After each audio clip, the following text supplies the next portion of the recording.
La vez pasada anuncié una serie de autores y obras para reforzar la materia de filosofía del derecho.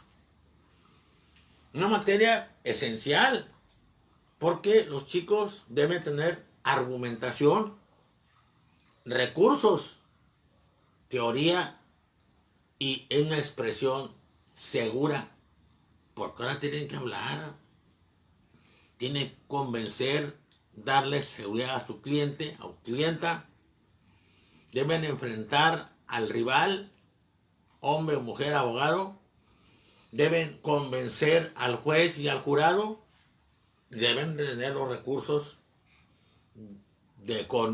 cognitivos y aparte argumentativos. Sugiero Heródoto y su libro Los 9 libros de la historia para ver cómo en estas guerras greco-persas, que por error los griegos llamaron guerras médicas, empezó a construirse la grandeza del mundo griego, pero también la democracia griega. Los jonios habían sido sojuzgados por Darío, el gran constructor del imperio persa.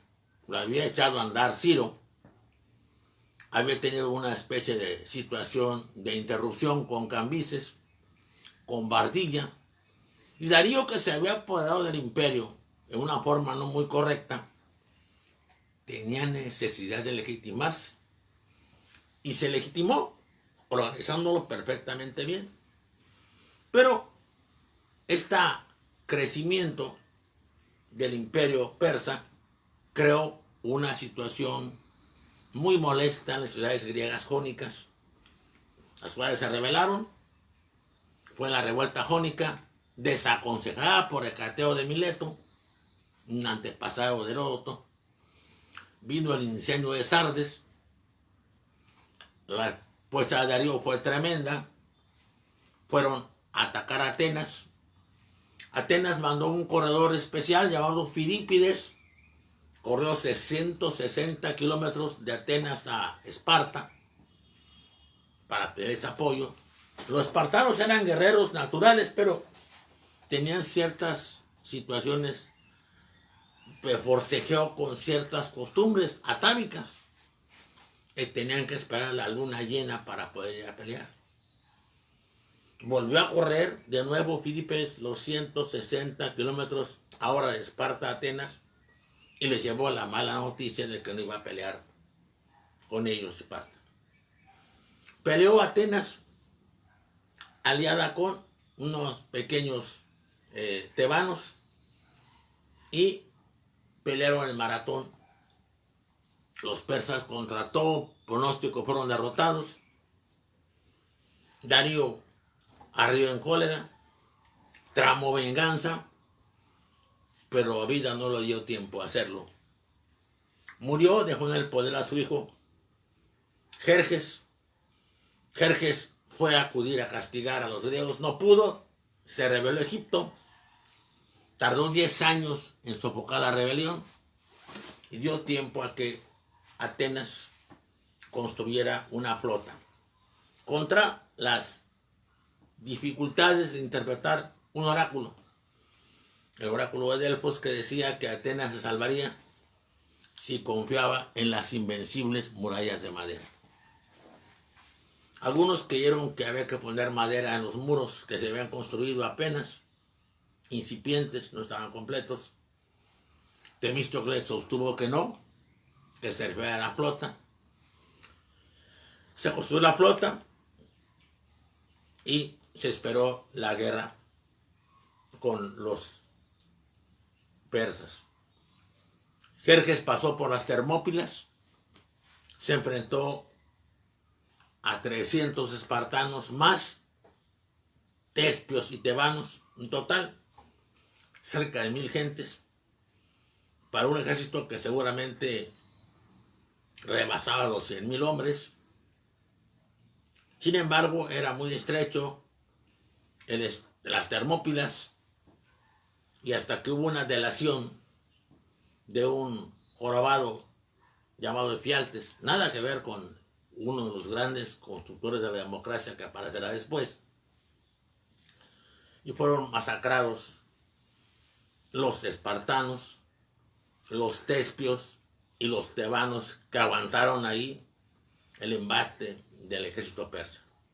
Hubo una lucha pequeña en Artemisión, una escaramuza, y ahí Jerjes pasó a Atenas, que estaba sola, la quemó, la masacró, la arrancó, la arrasó, las sembradíos también los arrancó, los dañó, los lastimó, y fue llevado mediante engaños a una batalla naval en Salamina. Esto fue obra de Temístocles, un genio de la guerra y un genio también de la información o tergiversación de la información. Todavía no sabemos qué intentó Temístocles, pero le salió bien. Fue llevado a un lugar donde estaba seguro Jerjes de vencer en toda la línea. Ya había quemado Atenas, ya había masacrado a los espartanos, ahora faltaba aniquilar a la flota ateniense. Puso un trono de oro en la costa para ver cómo su flota despedazaba a los rivales, y para su sorpresa, los griegos, con naves muy ágiles, muy rápidas, y peleando con mucha conciencia, con mucha decisión, hicieron pedacitos a su flota, y él mismo, en lugar de ver tranquilo su victoria, salió huyendo porque una pequeña patrulla ateniense intentó tomarlo y secuestrarlo. Todavía hubo otra derrota más. Esta fue terrestre, en Platea. Iban ganando. Su cuñado Mardonio, que era mucho mejor militar que Jerjes, estaba dominando la batalla a Pausanias, el jefe espartano que ahora dirigía aquí la tropa. Sin embargo, curiosamente intentó una carga personal, él con sus gentes, fue muerto, y el ejército persa se desparramó sin su dirigente. Todavía llegó a Persia para saber que en el camino, en Micala, habían llegado una flota combinada ateniense con algunos pocos espartanos y algunos pocos eretrianos, y habían liquidado Micala. Derrota completa, y esto nos lo relata este libro extraordinario que es Los 9 libros de la historia. Pero esta grandeza de Atenas da cambios fundamentales en la gran ciudad. Atenas construye una flota, la engrandece, convierte en tributarias a las islas, a las polis de Tracia, a las polis del Helesponto, a las polis de Jonia, a las polis de Caria, 5 tributos. Y estas más de 200 polis de tamaños diferentes tributan un apoyo para que Atenas conserve una flota que les dé a toda la seguridad de que los persas no volverán a dominarlos ni a pedirles tributo. Sin embargo, las cosas pasan, la gente en el poder se transforma. Surgen en Atenas 2 políticos que intentan avanzar la democracia más allá de donde la hizo avanzar primero Solón y luego Clístenes, luego Milciades y luego Temístocles. Uno es Fialtes y otro es su discípulo más destacado, que es Pericles. El Fíjate quiere hacer una democracia radical. Le quita poder al Areópago, le quita poder a la Asamblea de los Notables, le da poder a las asambleas del pueblo y empieza a plantear que para algunos puestos públicos hay que darles un salario, porque de otra manera los puestos públicos solamente los obtienen y los puede desempeñar gentes poderosas, gentes que tienen asegurado su modus vivendi. Así nace los primeros salarios, fíjense, para los funcionarios públicos. Pero se exige desde el nacimiento que sea un salario decente, un salario no excesivo, un salario que garantice la vida del funcionario. Es un concepto que Platón va después a manejar tanto en la República como en las leyes, con un concepto que seguido oímos que se maneja en México, honrosa medianía, y que aquí lo capturó Juárez leyendo seguramente los ensayos de Fray Benito, Jerónimo, Feijó y Montenegro, un autor desconocido y brillantísimo de la Ilustración española, aunque digan que no hubo ilustración en España, la hubo, y muy profunda. Y este hombre es creador, Feijó, de un estilo conceptual muy lacónico, muy preciso, casi espartano. Y bueno, esa situación empieza a molestar a los aliados de Atenas. Sienten que lo que le dan a Atenas de contribución para la liga es más que lo que pedía Persia. Empiezan a pedir que mejor Persia vuelva a dominarlos, les pide menos, y es que el imperio persa, por lo inmenso que era, lo que es Turquía hoy, lo que es Irak hoy, lo que es Jordania, Líbano, Palestina, Israel hoy, parte de Arabia Saudita hoy, lo que es Irán hoy y lo que es parte de Afganistán y Pakistán era el imperio persa. Entonces, con poco tenían, porque tenían muchas ciudades en ese universo gigantesco que tributaban todas. Entonces, hay problemas fuertes, hay luchas y está el celo de Esparta, que ha levantado su propia liga, la Liga del Peloponeso, y que está ahora buscando la forma de demeritar el papel de Atenas. Esto va a llevar a la guerra del Peloponeso y esto va a complicarle toda la vida a Atenas. Las rebeliones de las ciudades también se multiplican y también Pericles decide llevarse el tesoro de la Liga de Delos a Atenas para que esté seguro, para que no se lo roben los persas. Pero los salarios módicos, justos, medianos, empiezan a crecer y también crecen los puestos. Y es que el sistema crece, fagocita hacia adentro, y ese crecimiento lleva a situaciones complejas dentro del mismo sistema. Tiene problemas Pericles y lo quiere acallar con obras públicas. Haz obras, que algo sobra, decía don Porfirio, pero pues eso se dice desde mucho antes de don Porfirio. Empieza a embellecer a Atenas. Atenas fue saqueada, acuérdense. Fue quemada por Jerjes. Atenas fue la que enfrentó la lucha con los persas, defendiendo a todas las polis griegas. Ahora todas tienen que pagar su reconstrucción, su remodelación, y se hace el Partenón de vuelta, se hacen las estatuas de Diana de vuelta, se hace la estatua de Zeus de vuelta, se hacen calzadas, se hacen murallas, se hacen muros, se hacen muchas cosas con el dinero de la liga. Y cuando le piden cuentas, las ciudades, cómo están las cuentas, cómo va, ya saben, imagínense, pues les dice Pericles, pues ya no hay dinero, ya no hay tesoro, pero ahí está en Atenas, es el tesoro. Esa belleza, esa increíble esbeltez de columnas, seguridad de ellas, plasticidad de monumentos, nos garantiza que los persas jamás se atrevan ni siquiera a atacarnos.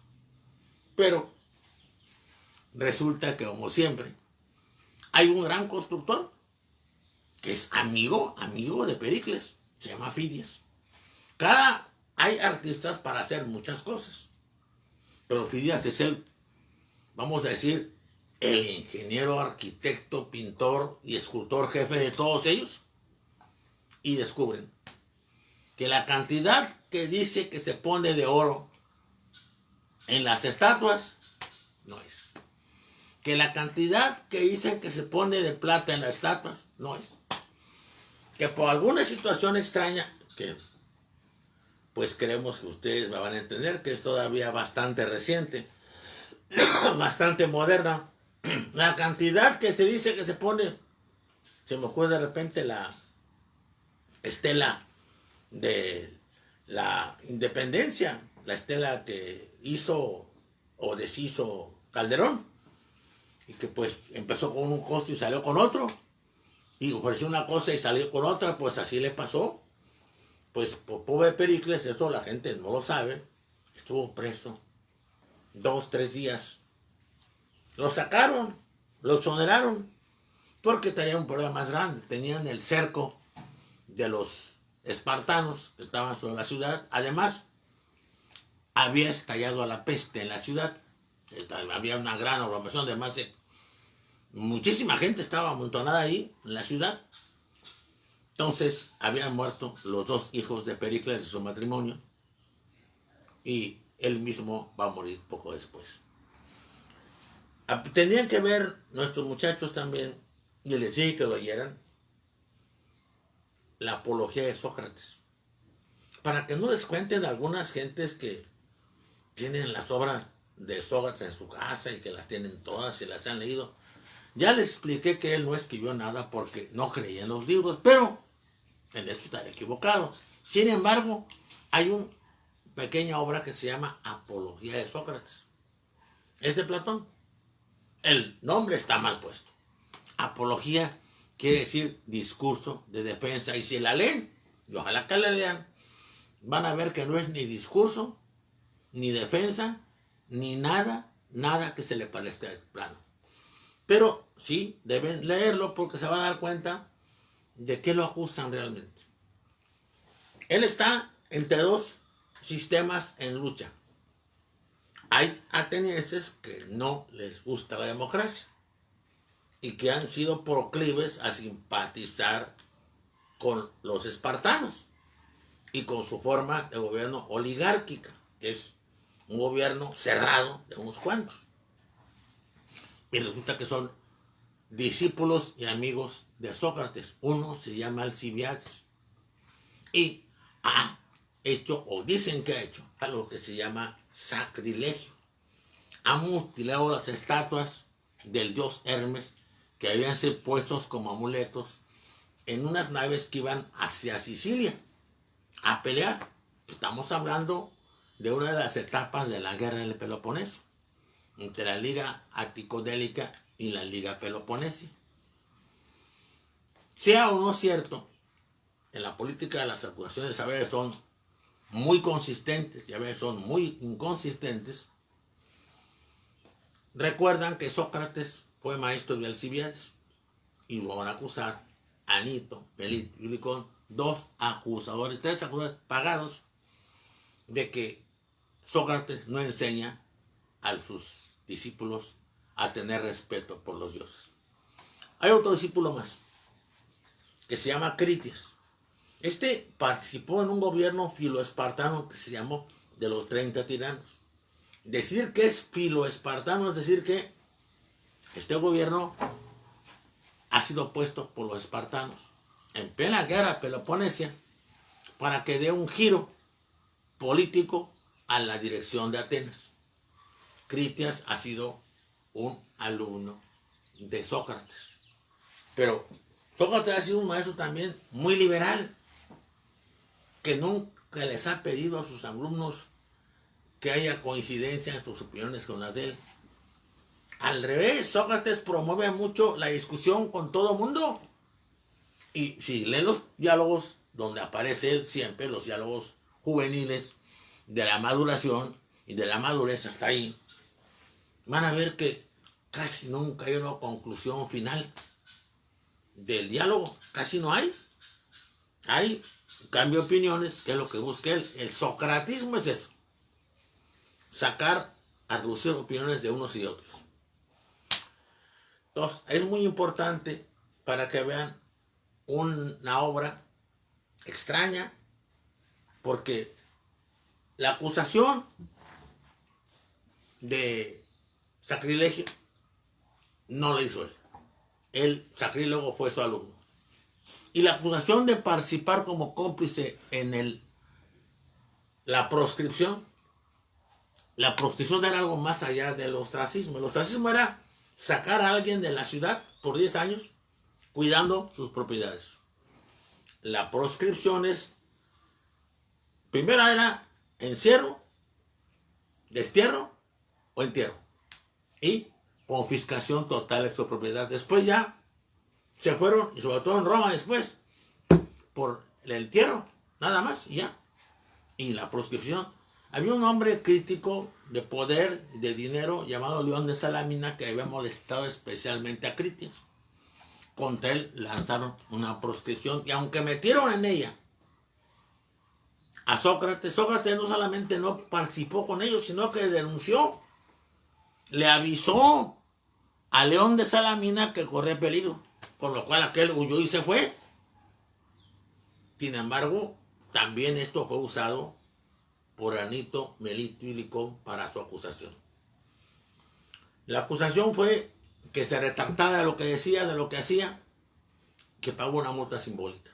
Sócrates se condena a sí mismo porque retrata que no puede retractarse de nada, que lo que ha dicho dice lo más importante para Atenas, y que no solamente, sino que debería de pagar a la ciudad por hacerlo de tiempo completo, porque lo más importante es eso. Dice, parece increíble que Atenas se preocupe por sus monumentos materiales y no se preocupe por el alma de sus habitantes. Sócrates es condenado, y sería muy importante que nuestros maestros explicaran esta obra a nuestros alumnos de filosofía del derecho. Platón tiene muchas obras, pero bastaría ver el impacto de su maestro en él, su papel cuando fue con Dionisio I y Dion, su papel como asesor del tirano, su salida, su salvación por parte de Aniceris, su construcción de la academia, sus intentos en la academia de aplicar sus ideas y sus obras. Una muy buena, muy hermosa, muy bien construida, la República, pero una utopía, una forma de gobierno que ni se aplicó jamás, ni yo creo que se aplique nunca. Sin embargo, las ideas que él tiene sobre los gobernantes, sobre los guerreros y sobre las clases económicamente productivas son bastante importantes, y es importante que nuestros maestros las comenten con los chicos, porque hablamos de Platón y decimos 2 o 3 cosas, pero no nos metemos a fondo en la obra. Platón, la República, una obra de la madurez, hecha en partes desiguales. Primero el primer libro, la justicia, y luego, después de mucho tiempo, sus disquisiciones sobre temas diversos, sus diálogos con Polemarco, con Alimanto, con Glaucón, etc.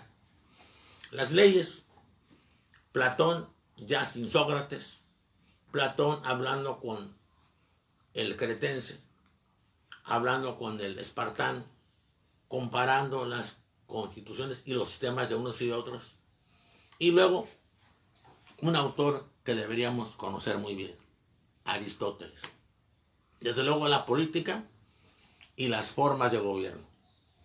La forma, la monarquía, forma pura de gobierno personal que respeta los intereses de la inmensa mayoría. La oligarquía, la tiranía, perdón, forma deformada, degenerada, de gobierno personal que no respeta los intereses de la inmensa mayoría. Sus tránsitos, mediante acciones sociales, la aristocracia, forma de gobierno pura, de gobierno de grupo, que respeta los intereses de la mayoría.